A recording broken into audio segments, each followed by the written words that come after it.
Olá, seja bem-vindo à Conexão Ciência. Hoje eu converso com o pesquisador da Embrapa e chefe da Embrapa Hortaliças em Brasília, Varley Nascimento. Obrigada pela presença, Varley. Nós que agradecemos a oportunidade, Juliana. Hoje vamos saber um pouco mais sobre o grão de bico. Não saia daí, o Conexão Ciência já está no ar.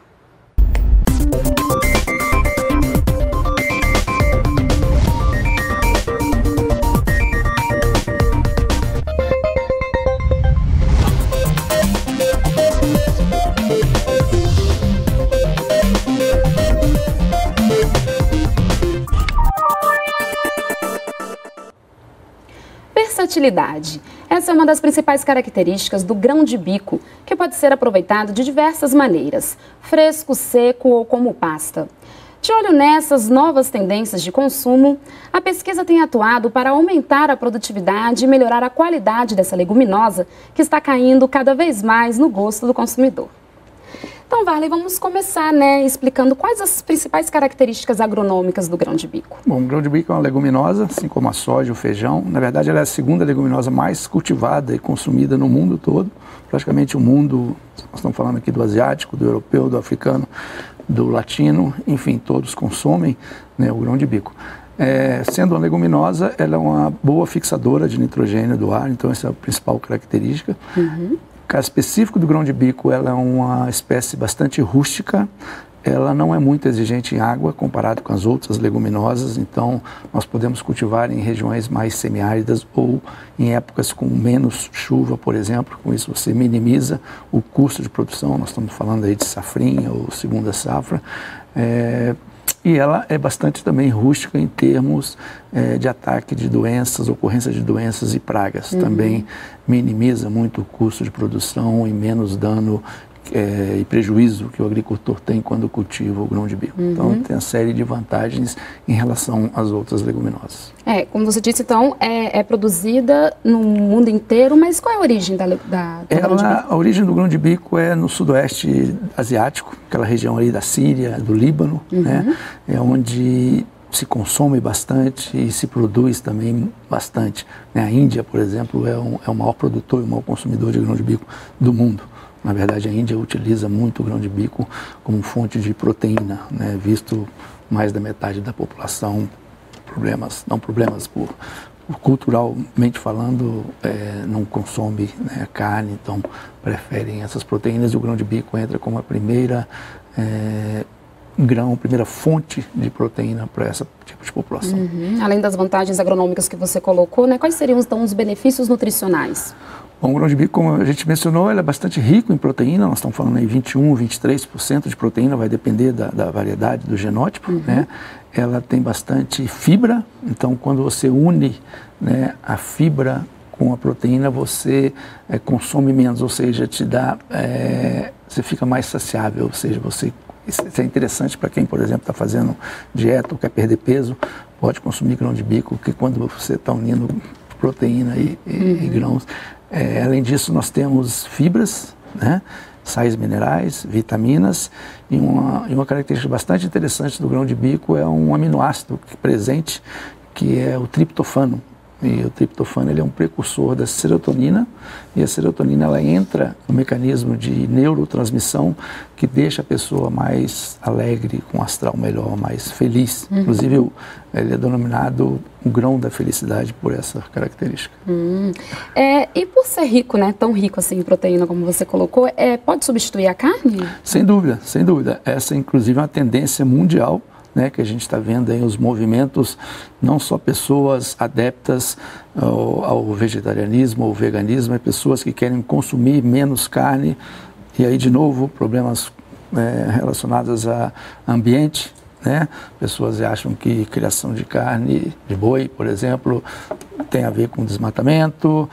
Tem a parte cultural, que não consome, tem as pessoas que também preferem não consumir muita carne por colesterol ou por gorduras, enfim. Então o grão de bico, ele, assim como outras pulsas também, a ervilha, a lentilha, ela tem entrado na confecção, por exemplo, de hambúrguer, de nuggets, de outros produtos de origem, substituindo o ovo, inclusive na maionese, substituindo aí a carne. É uma tendência que a gente tem observado. Essas grandes empresas de alimentos do mundo inteiro tem aí no portfólio de alimentos alguma coisa em substituição à proteína animal. Num primeiro momento será a soja, mas a soja tem, né, algumas características que talvez o grão de bico tenha vantagens na substituição à proteína animal. Então o grão de bico vai entrar, sem dúvida, nos próximos anos aí como um importante produto aí na confecção desses alimentos em substituição à carne, para atender não só esse público do vegetarianismo, do veganismo, mas pessoas que querem reduzir um pouco a carne. Estão chamando aí de flex vegano, segunda sem carne, algum tipo, ou seja, e por essas razões da altíssima qualidade, né, do grão de bico em termos nutritivos e também, como você mencionou, da versatilidade, que você come ele de diversas formas, do preparo de N pratos aí. Então acho que o grão de bico é a bola da vez. Que tipo de receita então que dá, né, para fazer com o grão de bico? Nós estamos falando das receitas mais comuns aqui no Brasil, que é a pasta de grão de bico, aquela, né, o grão de bico feito com óleo de gergelim, mas você tem o falafel, que é aquele bolinho de grão de bico, e tem saladas de grão de bico com bacalhau, enfim. Mas a gente está vendo outras coisas que estão aparecendo, esses aperitivos de grão de bico e outros produtos confeccionados com farinha de grão de bico. Macarrão, pizza, até em substituição, né, a farinha de trigo. Sim. E aí a gente tem um lado também daquelas pessoas com intolerância ao glúten, né, pessoas celíacos. Nós estamos falando de 2,5 milhões de habitantes no Brasil que tem esse problema, então eles não podem comer trigo. E aí, de novo, o grão de bico entra como um substituto, né? E sem falar em pratos de doces, por exemplo, até brigadeiro e bolos, a gente está vendo aí já no mercado com grão de bico. Você falou em pulses, né? O que seriam as pulses, então? Pulses é uma palavra de origem latina, de puls, que significa sopa grossa. Então, lá na antiguidade, né, esses alimentos, né, em suma, seriam as leguminosas de grãos secos. Então, nós estamos falando de ervilha, lentilha, grão de bico e os diferentes tipos de feijão. Feijão preto, feijão mulato, feijão roxo, feijão branco. Não entraria as outras leguminosas, por exemplo, soja e amendoim, porque o consumo delas não é direto, como as pulses, né? Soja é mais animal e óleo, amendoim também é mais óleo.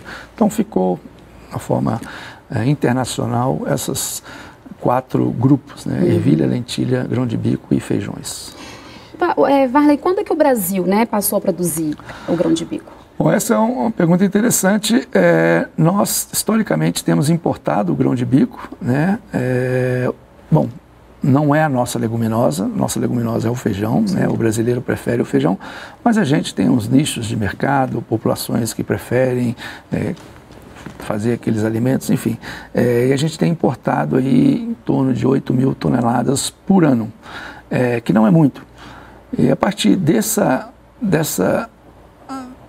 digamos, experiência que a Embrapa teve no passado com ervilha e também essa demanda crescente, né, não só internamente, mas nos outros países, nós iniciamos aí cerca de 8, 9 anos um programa. Na verdade, nós reativamos o nosso programa de melhoramento genético, a gente começou lá atrás, na década de 80, que estava meio parado, e aí fizemos, nesse primeiro momento, num programa de melhoramento genético, onde a gente disponibilizou para os produtores, para o agronegócio, cultivares, né, variedades mais tolerantes e mais adaptadas às condições tropicais, às condições de Brasil. Então, esse foi o primeiro passo que a Embrapa deu, foi desenvolver essas variedades, e aí a gente está vendo que estão sendo cultivadas em diferentes partes do país.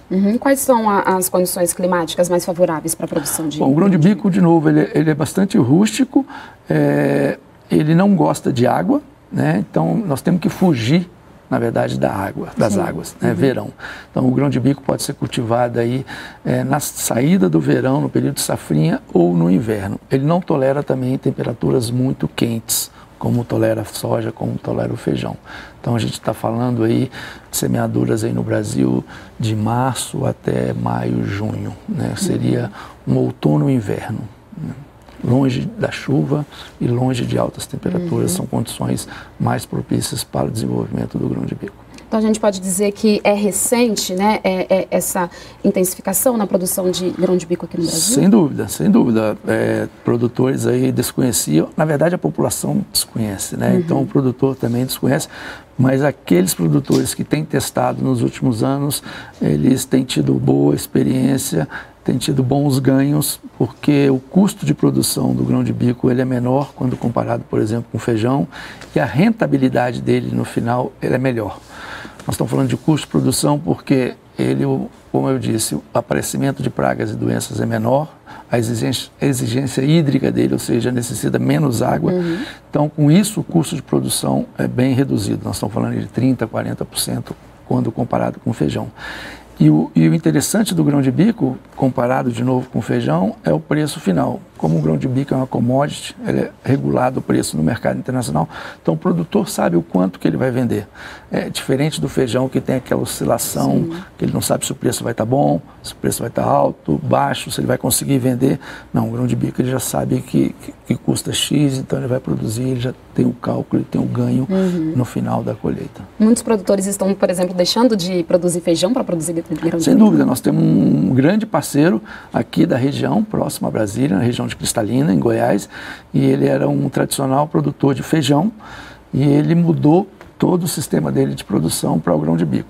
Inclusive a própria fazenda dele, ele mudou o nome, ele colocou o nome da fazenda dele de grão de bico em espanhol, né, que é garbanço, por essa excelente experiência que ele tem, né, principalmente em relação ao ganho final do preço mais estável. E também uma característica interessante, né, quem trabalha na agricultura, nessas leguminosas sabe, é que o grande problema que a gente tem de pragas, certamente você sabe, é a mosca branca.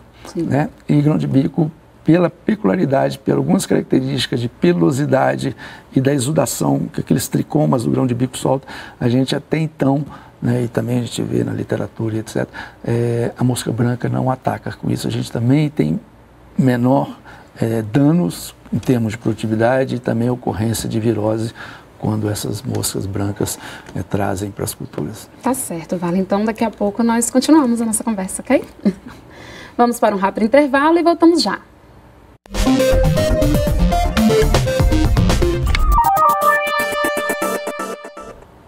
Estamos de volta com Conexão Ciência. O tema de hoje é grão de bico.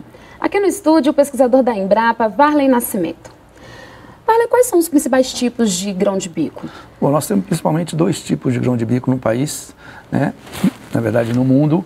É um tipo que nós denominamos cabule, é um grão de bico, aquele que nós estamos acostumados a ver no supermercado aqui no Brasil, um grão maior de coloração creme. Esse é o mais consumido, por exemplo, nos Estados Unidos, na Europa e na América Latina toda, inclusive no Brasil. Por outro lado, nós temos um grão de bico do tipo Desi, que é um grão um pouquinho menor e de coloração variada, escura, preta, marrom, verde escuro, que é o que o indiano, por exemplo, prefere na confecção da farinha e dos pratos que eles têm lá. Mas no Brasil, a Embrapa inicialmente está trabalhando no desenvolvimento das cultivares do tipo cabule, que é o que o mercado hoje no Brasil conhece e prefere. Né? E quais as variedades que nós temos disponíveis? A Embrapa ela lançou lá no passado, né, na década de 90, na verdade, um grão de bico de origem mexicana, o Cícero, que era um material que era muito parecido com aquele material importado, né, mas esse material tinha muitos problemas de pragas e doenças, principalmente doenças de solo. Agora nós estamos com novos materiais mais produtivos, com maior tolerância a fungos de solo, que é a principal doença que ocorre hoje na cultura, e também materiais mais adaptados à colheita mecânica. Nós estamos desenvolvendo materiais para um sistema, digamos, mais tecnificado, um pouco diferente do que é produzido, por exemplo, na Ásia, onde se faz em pequena escala agricultura familiar, colheita manual. Aqui não, aqui nós estamos entrando na agricultura mais tecnificada de grandes produtores, onde aproveitam mesmo o maquinário da soja, do milho. Então esses materiais têm que ter uma arquitetura de planta mais alta, não pode acamar. Então tudo isso a gente leva em consideração no desenvolvimento e na seleção das novas variedades. Mas o grão de bico ele pode ser produzido tanto pelo pequeno quanto pelo grande produtor? Sem dúvida, essa é uma segunda etapa do programa, principalmente agora nós estamos tentando já no próximo ano na região Nordeste, em colocar o grão de bico para pequenos produtores, para agricultura familiar, em pequenas áreas, até pela função, pelas características de menos água, menos praga, menos doenças. Então seria interessante, pela rusticidade inclusive, seria interessante também para pequenos produtores, para ter um ganho a mais, até porque o preço dele no mercado é bem superior ao preço do feijão. Então, com isso, o pequeno produtor poderia, de certa forma, ajudar aí a compor aí, não só na sua cesta básica ali na sua alimentação, mas também um ganho na sua propriedade. Além do desenvolvimento, né, de novas cultivares, né, como é que a pesquisa, a Embrapa, parceiros, tem atuado para intensificar a produção de grão de bico no Brasil? Pois é, além do desenvolvimento de cultivares, nós temos trabalhado com vários grupos de pesquisa no país, com outras unidades da Embrapa, com instituições parceiras, universidades, desenvolvendo um sistema de produção. Aí nós estamos falando de nutrição, melhor adubação, exigência, relação à fixação biológica de nitrogênio, com a economia de nitrogênio. Nós estamos falando de espaçamentos, nós estamos falando de manejo de pragas, que a gente tem uma ocorrência muito séria de lagartas, então controle, principalmente controle biológico, tratamento de sementes, colheita, enfim. Nós estamos gerando aí um sistema de produção para dar essas informações ao produtor tirar o melhor proveito, ter a maior produtividade. Épocas de plantio, a gente está trabalhando com isso em diferentes regiões, porque nós, num primeiro momento, trabalhamos aqui na região, né, Distrito Federal e em torno, e agora a gente vê que o grão de bico também se adapta a condições de Bahia, se adapta às condições da Chapada, no Mato Grosso. Então, tudo isso a pesquisa também tem que estar atenta para dar essas informações para os produtores nas diferentes regiões, né, do Brasil. Quais seriam, então, os principais problemas, né, entraves para se produzir o grão de bico? Eu diria que para produzir, hoje nós teríamos uma produção aí, nós estamos falando aí de 2.000 quilos no sequeiro e até 3.000 quilos no irrigado. Se a gente comparar isso, Juliana, com a produtividade de outros países, é 800, 900 quilos, que é a média mundial. Então, nós estamos bem em termos de tecnologia para o grão de bico. O grande problema hoje do grão de bico no país é comercialização, ou seja, o brasileiro não consome muito, então nós temos que fazer uma frente aí a um incentivo ao consumo, né, receitas, propaganda, ações para que o brasileiro conheça melhor, né, em cima da versatilidade do grão de bico, no preparo de pratos, etc. Talvez também um programa junto à merenda escolar, alimentação infantil, isso seria uma coisa bastante interessante. E outra, claro, com o aumento da produção, diminuir o preço na gôndola do supermercado. Hoje o preço do grão de bico no supermercado ele é inviável para a população. Nós estamos falando aí de 20, 25 reais o quilo. Você compra aí a 4, 5 reais o quilo do feijão. Sim. Então ninguém vai comprar grão de bico a esse preço. A gente já está observando no mercado de Brasília, onde a gente tem uma produção próxima aqui de grão de bico, já o preço bastante inferior às outras regiões. Isso já nesse ano já mostrou isso, a gente ficou bastante animado. Então, acho que o futuro, né, com o aumento da produção, o aumento da produtividade, até pela profissionalização desses produtores, conhecer melhor a cultura, nós vamos ter mais produtividade e, com isso, um menor custo. Então, a gente tem a opção não só de abastecer o mercado interno, nós temos a opção de abastecer o mercado externo. Sim. Eu não tenho dúvida que nos próximos anos o Brasil se tornará um importante player no mercado externo de grão de bico, exportar, e também naquela opção da farinha do grão de bico, né? Ou seja, novas alternativas de consumo na confecção de macarrão, na confecção de hambúrguer, na confecção de doces. Então isso vai abrir um leque, né, para o aumento aí da produção de grão de bico no país. Então hoje o Brasil ele tem condições de atender a demanda interna? Na verdade a gente já atende, o que foi produzido o ano passado já atende o que a gente consome, o que a gente importa anualmente. Então com isso eu observo que há um crescimento no consumo, uma vez que a gente não exportou o grão de bico esse ano. Então, o consumo ele tem aumentado, sim, um pouquinho, e hoje nós poderíamos dizer que somos autossuficiente em grão de bico. A gente continua importando porque tem acordos, né, anteriores desses empacotadores, desses importadores, que continuamos a importar. Mas hoje nós temos produção suficiente para atender o consumo interno do Brasil. Eu estou com uma publicação aqui, né, da Embrapa sobre leguminosas, né? Aqui nessa publicação tem informações também sobre o grão de bico, certo? Sim, esse é um livro que nós temos as 4 leguminosas trabalhadas pela Embrapa Hortaliça, que é uma unidade, né, que trabalha exclusivamente com hortaliças dentro da Embrapa, e onde nós temos aí o feijão vagem, ervilha, lentilha e o grão de bico. Então, nessa publicação nós temos aí o sistema de produção da cultura de grão de bico. É claro que nos últimos 3, 4 anos a pesquisa avançou bastante, nós temos novas informações, né? Mas esse é básico para quem, por exemplo, quer iniciar, quem quer conhecer mais a cultura do grão de bico. É praticamente a única literatura disponível em português aí que nós temos no país. E aonde que a pessoa pode acessar essa publicação? Ela pode entrar em contato no Embrapa Hortaliça, no nosso site, né, e requisitar essa publicação. É www.embrapa.br/biblioteca, né? Okay.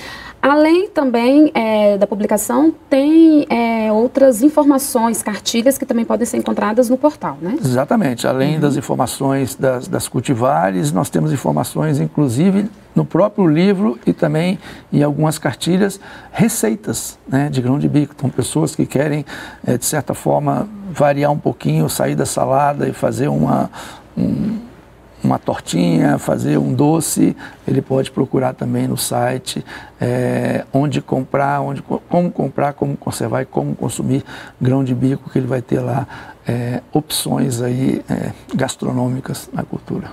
E hoje, como é que o grão de bico ele é comercializado? É fácil encontrar o grão de bico hoje? O grão de bico hoje ele é comercializado principalmente na forma de grãos secos, em embalagens de 500 gramas, mas ele também é comercializado em latas ou em caixinhas de grão de bico reidratado, como a ervilha, por exemplo, né? Então, a indústria alimentícia, ela colhe aquilo seco e reidrata a cozinha na salmoura. Essa é a nova forma que a gente tem visto. São as 2 formas mais comuns, mas também nós temos hoje já farinha de grão de bico sendo comercializado e produtos à base de grão de bico, como macarrão, como nugget, como hambúrguer, já um produto processado, digamos assim, do grão de bico. Sem falar também, que a gente já começa a observar aí em algumas regiões, centros, né, de consumo, maionese, né, confeccionada com grão de bico, em substituição ao ovo, principalmente visando aquele público vegetariano ou, na verdade, vegano, que não consome o ovo, mas quer consumir a maionese, né? Então, ele vai comprar então, essa maionese de grão de bico. Assim como aqueles veganos que querem comer também suspiro. Lembra de suspiro? Sim. Suspiro com aquela... Quando você cozinha o grão de bico, tem uma espuma branca, então o pessoal tem feito já suspiro à base de grão de bico. Então o grão de bico tem muito potencial, né? Sem dúvida, ele é uma cultura bastante versátil e gostoso e nutritivo, né? Nós estamos falando aqui de grãos verdes, grãos secos, grãos torrados, grãos moídos, farinhas, enfim, uma versatilidade enorme. E aí acompanha peixes, bacalhau, carnes, enfim, para diferentes gostos aí e infelizmente não é para diferentes bolsos, né? Mas por enquanto, nós estamos trabalhando para que esse produto chegue mais fácil e mais barato à população. Na sua opinião, né, o que é preciso fazer para incentivar, né, a população a consumir mais o grão de bico? Então, nós fizemos recente, né, na região aqui em Brasília, um festival da felicidade, o grão de bico, onde a gente fez uma parceria com 10 restaurantes, e aí nós estamos falando de restaurante japonês, italiano. Então o japonês fez sushi de grão de bico, o italiano fez um nhoque, o outro de doce fez um bolo, enfim, são essas ações, né? Nós estamos programando agora para o próximo mês aqui no Parque da Cidade também, distribuir amostras e mostrar à população os benefícios, principalmente nutricionais, e também a versatilidade do grão na confecção desses pratos. Enfim, aos poucos a população vai conhecendo. Tivemos recentemente aí na TV, falando aí do grão de bico, né, no agro. Então, essas ações, né, da Embrapa e parceiros vão, sem dúvida, contribuir para o consumo aí nos próximos anos do grão de bico pela população brasileira. Tá certo, Vale. Então, eu agradeço a sua presença no nosso programa, né? Obrigada pelos esclarecimentos sobre o grão de bico. Mais uma vez, a gente que agradece e colocamos aí a Embrapa sempre à disposição aí dos produtores e dos consumidores também. Obrigado, Juliana. Tá certo. E o Conexão Ciência termina aqui. Você pode conferir esta e outras entrevistas no canal da TV Brasil e da Embrapa no YouTube. Obrigada pela companhia e até a próxima semana.